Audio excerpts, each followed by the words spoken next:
Είμαι ο Πέτρος Παπαπολιβίου.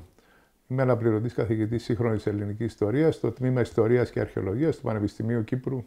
Η βασική μου έρευνα είναι η ιστορία της Κύπρου από το 1878 μέχρι και την τουρκική εισβολή, μέχρι τις πρώτες δεκαετίες της Κυπριακής Δημοκρατίας.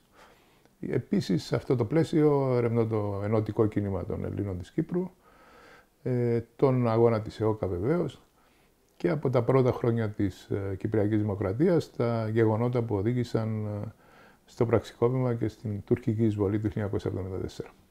Το ερευνητικό μου πρόγραμμα που τρέχει αυτή την περίοδο είναι η καταγραφή της Κυπριακής βιβλιογραφίας από το 1878 μέχρι το 1960, δηλαδή τα βιβλία που τυπώθηκαν στο νησί μας από την έλευση των Βρετανών που συνέβησε με την ίδρυση του πρώτου τυπογραφείου το 1878 μέχρι και την αποχώρησή τους και την ίδρυση της δημοκρατίας μας το 1960. Έχουμε τη θλιβερή επέτειο του συμπλήρωσης μισού αιώνα από την τουρκική εισβολή.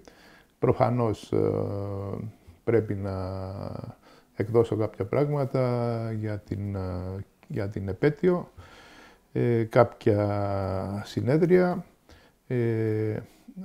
Ελπίζω να ολοκληρώσουμε ως το 24-25 μια μεγάλη σειρά περίπου 30 ατόμων με την έκδοση του φακέλου της Κύπρου, που είναι ένα πρόγραμμα στο οποίο συμμετέχω μαζί με την Βουλή των Ελλήνων και τη Βουλή των Αντιπροσώπων. Να εκδώσω σύν Θεό μια ιστορία που την ετοιμάζω χρόνια για την ιστορία της Κύπρου από το 1878 μέχρι το 1974. Και βέβαια να καταφέρω να ανταποκρίνομαι όσο γίνεται στις διάφορες προθεσμίες που τρέχουν και δεν τις προλαβαίνουμε.